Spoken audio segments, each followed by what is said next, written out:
ഇപ്പോൾ ജയിച്ച് അധികാരത്തിൽ വന്നു കഴിയുമ്പോൾ എല്ലാവരും കോൺസെൻട്രേറ്റ് ചെയ്യുന്നത് ഈ ഇൻഫ്രാസ്ട്രക്ചർ ഡെവലപ്മെൻറ്റും മറ്റു കാര്യങ്ങളൊക്കെയാണ്. ഇപ്പോൾ റോഡ് റെയിൽ ഇതൊക്കെ. അതല്ലാതെ വേറെ എന്തൊക്കെ ഡെവലപ്മെൻറ്റാണ് നടത്താൻ പറ്റുക? അല്ല, ഇത് ഇപ്പം ജനക്ഷേമവും വികസനവും ഇതിങ്ങനെ ബാലൻസ് ചെയ്യാൻ പറ്റണം. വികസനം വരുമ്പം അത് ജനത്തെ മനസ്സിലാക്കിയിട്ടായിരിക്കണം. ഇതാ ഞാൻ കുറച്ച് മുമ്പ് പറഞ്ഞ സാധനം, ഈ ആവാസ വ്യവസ്ഥയ്ക്ക് കോട്ടം തട്ടാതെ അവരെ പരമാവധി സംരക്ഷിക്കാൻ ശ്രമിക്കുക. ചില സ്ഥലത്തൊക്കെ നമുക്ക് ചിലപ്പം മൊത്തത്തിലുള്ളൊരു നാടിൻ്റെ മാറ്റത്തിന് വേണ്ടിയിട്ട് നമുക്ക് ചില തീരുമാനങ്ങൾ എടുക്കേണ്ടി വരും. അതവരെ പറഞ്ഞ് മനസ്സിലാക്കി ഇത് നാടിന് വേണ്ടിയിട്ടാണെന്നും, ഇപ്പം നമ്മളൊരു കാലത്ത് ഇപ്പം കോൺഗ്രസിലെ പല നേതാക്കന്മാർ ഈ രാജ്യത്തിന് സമരം ചെയ്തിട്ട് നേടിയെടുത്തതാണ് നമ്മുടെ സ്വാതന്ത്ര്യം.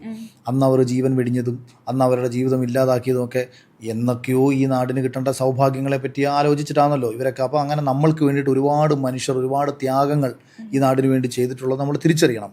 അതുകൊണ്ട് തന്നെ ചില സമയത്തെ ചില നഷ്ടങ്ങളെ നമ്മൾ ഉൾക്കൊള്ളാൻ പഠിക്കണം. അപ്പോൾ ആ ജനതയെ നമ്മളത് പറഞ്ഞ് മനസ്സിലാക്കിയിട്ട് ഇൻഫ്രാസ്ട്രക്ചർ ഡെവലപ്മെൻറ്റ് അവിടെ കൊണ്ടുവരണം. ആ ഇൻഫ്രാസ്ട്രക്ചർ ഡെവലപ്മെൻറ്റ് കൊണ്ടുവരുന്ന സമയത്ത് തന്നെ സാധാരണക്കാരൻ്റെ അടിസ്ഥാന ആവശ്യങ്ങൾ തിരിച്ചറിയാൻ കഴിയണം. ഇനി സാധാരണക്കാരൻ്റെ മാത്രമല്ല, ഇവിടെ രക്ഷപ്പെട്ടവന് ആവശ്യങ്ങളില്ലേ, ഇവിടെ ബിസിനസ്സുകാർക്ക് ആവശ്യങ്ങളില്ലേ, ഇവിടുത്തെ ഏറ്റവും അപ്പർ ക്ലാസ് ലക്ഷറി ലൈഫിൽ ജീവിക്കുന്നവന് ആവശ്യങ്ങളില്ലേ, അവർ ഈ രാജ്യത്തെ മനുഷ്യരല്ലേ, അവരല്ലേ ഏറ്റവും കൂടുതൽ ടാക്സ് അടയ്ക്കുന്നത്. ഇവിടെ നമ്മളെപ്പോഴും ഞാൻ പറയുന്നത് ഒരു സാധാരണക്കാരനെ പറ്റി മാത്രം പറയുക എന്നുള്ളതല്ല തിരഞ്ഞെടുപ്പ് എന്ന് പറയുന്നത്. സാധാരണക്കാരനെ രക്ഷിക്കുന്നതിനോടൊപ്പം ഈ രാജ്യത്തെ മുന്നോട്ട് കൊണ്ടുപോകുന്നത് ഈ രാജ്യത്തെ വ്യവസായികളാണ്. ഈ വ്യവസായികൾ നൽകുന്ന നികുതി പണത്തിൻ്റെ നല്ലൊരു ശതമാനം എടുത്തിട്ടാണ് നമ്മളിവിടുത്തെ ശമ്പളം കൊടുക്കുന്നതും മറ്റു കാര്യങ്ങളൊക്കെ ചെയ്യുന്നതും. ഇപ്പം ജോജു ജോർജ് നമ്മുടെ കോൺഗ്രസിൻ്റെ ഒരു സമരവേദിയിൽ വെച്ചിട്ട് വണ്ടി അടിച്ച് പൊട്ടിക്കപ്പെട്ടൊരു സമയത്ത് ആരോ പറഞ്ഞു നിനക്ക് കാശുണ്ടായോണ്ടാന്ന് പറഞ്ഞു.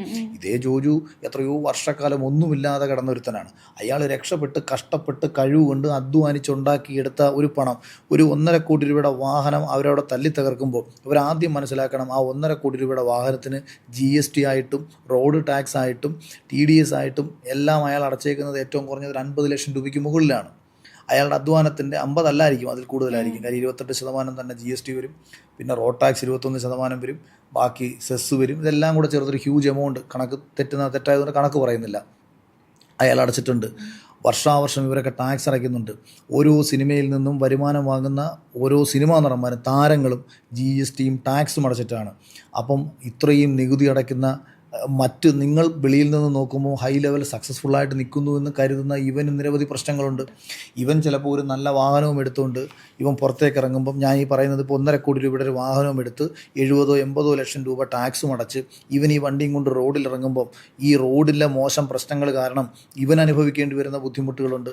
ഇവൻ്റെ വാഹനം കൊണ്ട് സർവീസ് ചെയ്യുമ്പോൾ അതിനിവൻ പണമല്ലേ കൊടുക്കുന്നത്, അതിനിവൻ അധ്വാനിക്കില്ല. ഇവനൊരു മനുഷ്യനല്ലേ. രക്ഷപ്പെട്ടു പോയി എന്നതോ പണക്കാരനായി പോയി എന്നുള്ളതോ ഈ രാജ്യത്തൊരു മഹാപരാധമൊന്നും അല്ലല്ലോ. അതായിരിക്കും അദാനിയോടും അംബാനിയോടും ഒക്കെ ഇത്ര ദേഷ്യം. അല്ല, നമ്മൾ പൊതുവേ നമ്മളുടെ ഒരു വലിയൊരു പ്രശ്നം അതാണ്.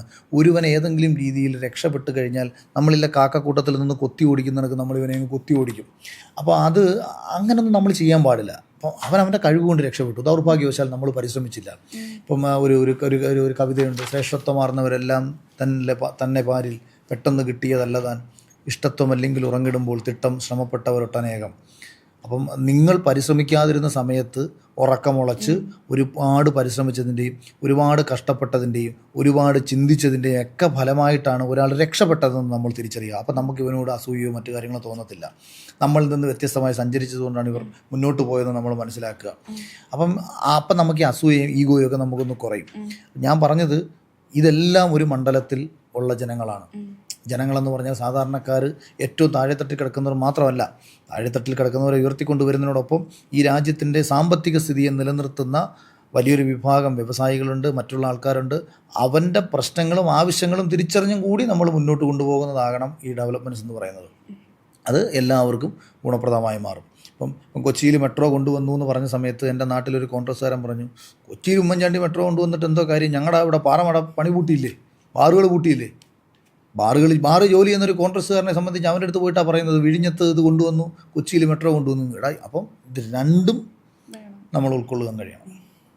ഇപ്പോൾ തൃക്കാക്കരയിൽ പീപ്പിൾ അല്ലെങ്കിൽ ആളുകൾ ഫേസ് ചെയ്യുന്ന ഏറ്റവും വലിയ പ്രശ്നം എന്താണെന്നാണ്. ഇപ്പോൾ ഒത്തിരി ദിവസമായല്ലോ ഇങ്ങനെ ഇറങ്ങി നടക്കുന്ന ജനങ്ങളുടെ ഇടയിലോട്ട്, എന്താണ് ഏറ്റവും കൂടുതൽ കേട്ടത്? ഞാനും തൃക്കാക്കരക്കാരനാണ്. തൃക്കാക്കരയിലെ ജനങ്ങളെന്ന് പറഞ്ഞാൽ ഞാനും ഇവിടെ തന്നെ താമസിക്കുന്ന ആളാണ്. ഞാൻ കുട്ടികളെല്ലാവരും ഇവിടെ പഠിക്കുകയല്ലേ, ഞങ്ങളെല്ലാം ഫാമിലിയായിട്ട് ഇവിടെ താമസം. ഈ തൃക്കാക്കരയിലെ വോട്ടർമാരും തൃക്കാക്കരയിൽ ജീവിക്കുന്നവർക്കും വ്യത്യസ്തങ്ങളായിട്ടുള്ള പ്രശ്നങ്ങളാണ് ഞാൻ കഴിഞ്ഞ കുറേ സ്ഥലങ്ങളിൽ പോയപ്പോൾ നമ്മൾ മനസ്സിലാക്കുന്നത്. ഇപ്പോൾ ഒരു ഭാഗത്ത് നമ്മൾ ചെല്ലുമ്പോൾ അവിടെ ഇരുമ്പ് പാലം പൊളിച്ച് പുതിയ പാലം പണിയാത്തതിൻ്റെ ഒരു പ്രശ്നമാണ് അവിടുത്തെ ജനത നേരിടുന്നതെങ്കിൽ, ഞാൻ മറ്റൊരു സ്ഥലത്ത് ചെല്ലുമ്പോൾ അവിടെ വെള്ളക്കെട്ടാണ് അവരുടെ പ്രശ്നം.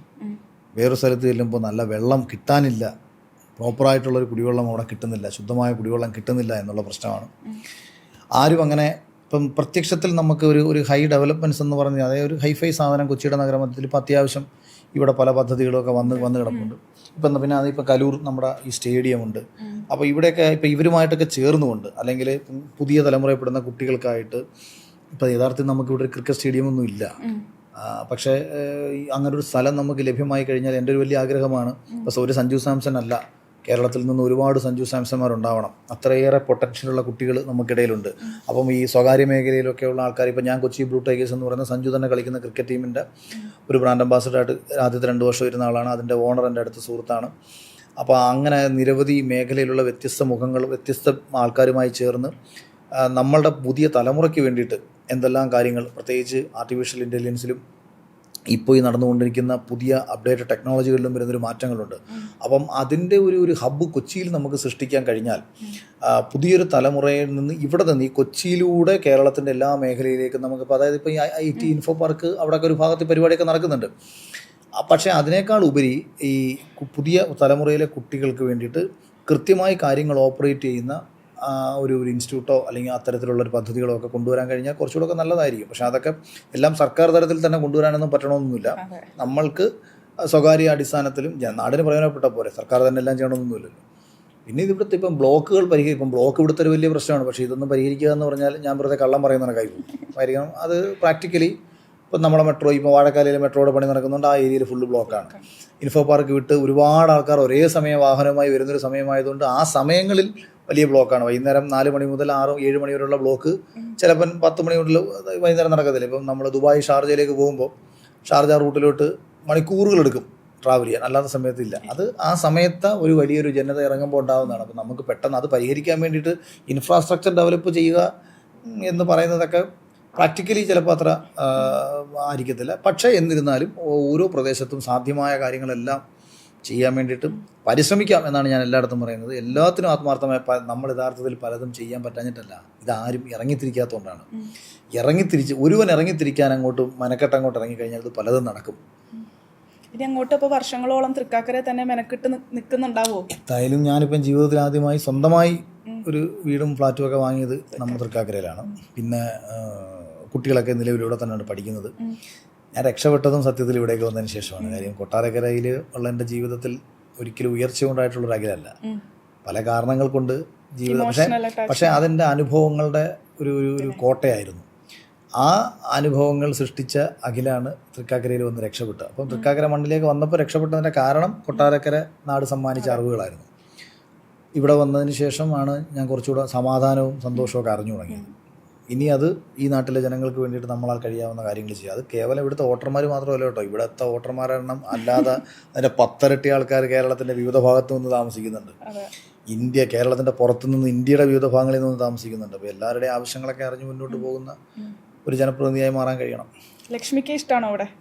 ലക്ഷ്മിക്ക് ഇവിടാണ് ഇഷ്ടം. കാര്യം അവൾ കുട്ടിക്കാലം തൊട്ടേ പഠിച്ചതും വളർന്നതൊക്കെ പുറത്തായതുകൊണ്ട് അവൾ ഈ ഫ്ലാറ്റ് ലൈഫിലും അങ്ങനത്തെ അവരുടെ വീടിനുള്ളിൽ മാത്രം ഒതുങ്ങി ജീവിച്ച ഒരാളാണ്. അപ്പോൾ ലക്ഷ്മിയുടെ കുടുംബമൊക്കെ അണുകുടുംബം ആണ്. ഞാനിങ്ങനെ നാട്ടിൽ പറന്നു നടന്ന ഒരാളാണ്. അതുകൊണ്ട് ലക്ഷ്മി ഇത് ഭയങ്കരമായിട്ട് എൻജോയ് ചെയ്യുന്ന ഒരാളാണ്. ഫ്ലാറ്റ് ലൈഫാണ് അവൾക്ക് ഇഷ്ടം. ഇപ്പോൾ കൊച്ചിയിലാണ് തൃക്കാക്കര. ഇവിടെ ഒരുപാട് പേര് കൊച്ചിയിൽ വന്ന് ജോലി എടുക്കുന്നുണ്ട്, പഠിക്കുന്നുണ്ട്, എല്ലാം ഉണ്ട്. ഇതൊക്കെ കഴിഞ്ഞ് ഇവർ കൊച്ചി വിട്ടിട്ട് മൈഗ്രേറ്റ് ചെയ്യാണ് വേറെ സ്ഥലത്തേക്ക്. അതെന്താണ് അങ്ങനെ സംഭവിക്കുന്നത്? നമ്മളെ നാട്ടിലെ ഭരണാധികാരികൾ നമ്മളെ നാടിന് സമ്മാനിച്ച നേട്ടമാണ് ഇവിടെ നിന്ന് ആൾക്കാർ പോകുന്നത്. എപ്പോഴായിരിക്കും നമുക്ക് വേണ്ടപ്പെട്ട ഒരാളെ ഉപേക്ഷിച്ച് പോകുന്നത്? ഒരാളുടെ കയ്യിലിരിപ്പ് ഉണ്ടായിരിക്കാമല്ലോ ഒരാളെ ഉപേക്ഷിച്ച് പോകുന്നത്. പല കുടുംബങ്ങളിലും ഇങ്ങനെയൊക്കെ തന്നെയാണ് ഞാൻ മനസ്സിലാക്കുന്നിടത്തോളം. എപ്പോഴും നമുക്ക് മറ്റൊരാൾ അങ്ങോട്ടും ഇങ്ങോട്ടും പ്രിയപ്പെട്ടതായിട്ടിരുന്നു കഴിഞ്ഞാൽ നമുക്ക് കുറഞ്ഞ പക്ഷം സന്തോഷം കിട്ടുന്നെങ്കിൽ നമ്മൾ ആരെയും വിട്ട് എങ്ങും പോകാറില്ല. നാടിനെ വിട്ട് നമ്മളെങ്ങും പോകത്തില്ല. നാടിനെ വിട്ട് പോകണമെന്ന് തോന്നുന്നത് നമ്മൾ ആഗ്രഹിക്കുന്നതൊന്നും ഈ നാട്ടിൽ നിന്ന് കിട്ടാത്തതുകൊണ്ടും ഈ നാട്ടിൽ നിന്ന് നമുക്ക് സന്തോഷം കിട്ടാത്ത ഒരവസ്ഥ ഉണ്ടാകുന്നതുകൊണ്ടാണ്. അപ്പോൾ അതിന് കാരണം നമ്മുടെ ഭരണാധികാരികളാണ്, ഇവിടുത്തെ രാഷ്ട്രീയമാണ്. കാരണം ഒരു രക്ഷകർത്താക്കളും മക്കളെ രാഷ്ട്രീയത്തിലേക്ക് ഇറക്കും. എല്ലാവരും പറയും മക്കളെ ഡോക്ടറാക്കണം, എഞ്ചിനീയറാക്കണം, പല മേഖലകളിൽ എത്തിക്കണമെന്ന് പറയുന്ന രക്ഷകർത്താക്കൾ എന്താ എൻ്റെ മകനെ ഒരു MLA ആക്കണമെന്ന് ആരും പറയാത്തത്? എനിക്ക് നാട് ഭരിക്കുന്ന ഒരു വ്യക്തിത്വമായി മാറണമെന്ന് കുട്ടികളെന്താ പറയാത്തത്? കാരണം നമ്മുടെ ഇന്നലകളിൽ നമുക്ക് ആരാധന ഇവരോട് തോന്നിയിട്ടില്ല. സച്ചിൻ ടെണ്ടുൽക്കറെ കണ്ട് ക്രിക്കറ്റ് കളിക്കാൻ പഠിച്ചു, മോഹൻലാലിനെ മമ്മൂട്ടിയെ കണ്ട് സിനിമയിലേക്ക് വരാൻ പഠിച്ചു. നമ്മളാരും ഒരു രാഷ്ട്രീയ നേതാവിനെ കണ്ടിട്ട് അങ്ങനെ വന്നിട്ടുണ്ട്. പണ്ടൊക്കെ അങ്ങനെയുള്ള നേതാക്കന്മാരുടെ ആരാധന തോന്നി ഇറങ്ങിയവരൊക്കെ ഉണ്ട്. അതൊക്കെ എനിക്ക് തോന്നി ഏറ്റവും അവസാനം ഒരു കെ സുധാകരൻ, കേരളത്തിലൊക്കെ സംബന്ധിച്ചൊരു കെ സുധാകരൻ, പിന്നെ ഈ പിണറായി വിജയനൊക്കെ ഇതൊക്കെ പറയുന്നെങ്കിലും വ്യക്തികളെ ആകർഷിച്ചിട്ടുള്ള നേതാക്കന്മാരാണ്. ഉമ്മൻചാണ്ടിയൊക്കെ കർണാടക അങ്ങനെ ഉണ്ടായിരുന്നു. പക്ഷേ പുതിയ തലമുറയിൽപ്പെട്ട നേതാക്കന്മാരുടെ ആർക്കും, പാർട്ടിക്കാർക്ക് പോലും ആർക്കും ആരോടും താല്പര്യമില്ല. അപ്പം ഇവിടെ നിന്ന് നമ്മുടെ ആൾക്കാർ പുറത്തേക്ക് പോകുന്നതിൻ്റെ മെയിൻ റീസൺ എന്ന് പറയുന്നത് ഇതാണ്. നമ്മുടെ നാടിനോടോ ഇവിടുത്തെ അവൻ ആഗ്രഹിക്കുന്ന കാര്യങ്ങളോടോ ഒരു പുതിയ തലമുറയുടെ ഇഷ്ടങ്ങളോടോ ചേർന്ന് നിൽക്കാൻ നമ്മുടെ നാടിനോ നമ്മുടെ ഭരണാധികാരികൾക്കോ കഴിയാത്തതിൻ്റെ പ്രശ്നമാണ് പ്രധാനമായിട്ടുള്ളത്. ഞാനും ഈ വിദേശ രാജ്യങ്ങളിലൊക്കെ കുട്ടികളൊക്കെ വിളിച്ച പരിപാടികളിലൊക്കെ പോയിട്ടുള്ളതാണ്. വിദേശത്തും യൂറോപ്പിലും ഒക്കെ ഞാൻ പോയിട്ടുള്ളതാണ്. അപ്പോൾ ഇവിടെ അവർ വലിയ രീതിയിൽ പോകാതെ അവരെ നമ്മളെ നാട്ടിലേക്ക് തിരിച്ചു പിടിച്ചു നിർത്താൻ നമ്മൾ ചെയ്ത് കാണിച്ചു കൊടുക്കുക എന്നുള്ളതാണ്. ചെയ്ത് കാണിച്ചു കൊടുക്കുന്ന കാര്യങ്ങൾ കാണുമ്പോൾ സ്വാഭാവികമായിട്ടും ആരും നമ്മളെ വിട്ടു പോകില്ല. ഇഷ്ടപ്പെട്ട് കഴിഞ്ഞാൽ അവൻ ഇവിടേക്ക് തന്നെ തിരിച്ചു വരും. അവൻ പറഞ്ഞു തുടങ്ങും. അതിപ്പം നമ്മൾ ഇതിനെ ഒരു ഭയങ്കര ഡെവലപ്മെൻറ്റ്സ് മാത്രമല്ല, അവൻ എൻജോയ് ചെയ്യാൻ പറ്റുന്ന മറ്റു കാര്യങ്ങൾ നമ്മൂടെ കൊടുത്താൽ മതി. പിന്നെ തൃക്കാക്കരയെ സംബന്ധിച്ച് കാക്കനാട് മേഖലയിലൊക്കെ ഈവനിങ് സമയമൊക്കെ സ്പെൻഡ് ചെയ്യാൻ വേണ്ടിയിട്ടുള്ള അങ്ങനെ നല്ല സ്ഥലങ്ങളൊന്നുമില്ല. അല്ലെങ്കിൽ ഞാൻ പൊതുവെ അങ്ങനെ കാണുന്നില്ല. അപ്പോൾ ഈ കാക്കനാടൊക്കെ ഫ്ലാറ്റുകളിൽ ജീവിക്കുന്നവർക്കും അല്ലാത്തവർക്കൊക്കെ വൈകുന്നേരങ്ങൾ സ്പെൻഡ് ചെയ്യാനും കുറച്ചുകൂടെ ടൂറിസത്തിനും കുറച്ച് പ്രാധാന്യം കൊടുത്തുകൊണ്ടുള്ള പദ്ധതികളൊക്കെ കൊണ്ടുവരാനും ശ്രമിച്ചാൽ അവിടുത്തെ ഈ ഭയങ്കര ഇടുങ്ങിയ ലൈഫിൽ ജീവിക്കുന്ന, അല്ലെങ്കിൽ ഭയങ്കര എന്താ പറയുക, ഇപ്പോൾ ഈ ഇൻഫോ പാർക്കിലൊക്കെ നമ്മൾ വാക്കണ്ടല്ലോ, ഈ ഡിപ്രഷൻ അല്ലാതെ ഭയങ്കര ഒരു ടെൻസ്ഡ് ലൈഫൊക്കെ ആണല്ലോ പലർക്കും. അതിൽ നിന്ന് റിലാക്സേഷനൊക്കെ കിട്ടുന്ന ഫാമിലിയായിട്ടും അല്ലാതെ സുഹൃത്തുക്കളായിട്ടും, ഇനി ബോയ് ഫ്രണ്ട് ഗേൾ ഫ്രണ്ട്സ് എന്ന രീതിയിലും, ഇനി അവരുടെ പുതിയൊരു ഭാഷ ഉണ്ടല്ലോ, ഇത് രണ്ടും അല്ലാത്തൊരു സാധനം ഉണ്ടല്ലോ, എന്തൊക്കെയോ ആരൊക്കെ ആയിട്ടൊക്കെ വന്നിരുന്ന് സമയം സ്പെൻഡ് ചെയ്യാൻ പറ്റുന്ന നല്ല നല്ല ഇടങ്ങൾ, മോശം അർത്ഥത്തിലല്ല, നല്ല രീതിയിൽ നമുക്കൊരു ടൈം സ്പെൻഡ് ചെയ്യാൻ. കാരണം സമയം സ്പെൻഡ് ചെയ്യുമ്പോൾ നമ്മൾ ചർച്ചകൾ നടത്തും. നമ്മുടെ ചർച്ചകൾ പലപ്പോൾ ഏതെങ്കിലും രീതിയിൽ ആർക്കെങ്കിലും പ്രയോജനപ്പെട്ടേക്കാം. ചിലപ്പോൾ നമുക്ക് പ്രയോജനപ്പെട്ടേക്കാം, അല്ലെങ്കിൽ അവൻ്റെ കുടുംബത്തിന് പ്രയോജനപ്പെട്ടേക്കാം, അല്ലെങ്കിൽ നാടിന് പ്രയോജനപ്പെട്ടേക്കാം.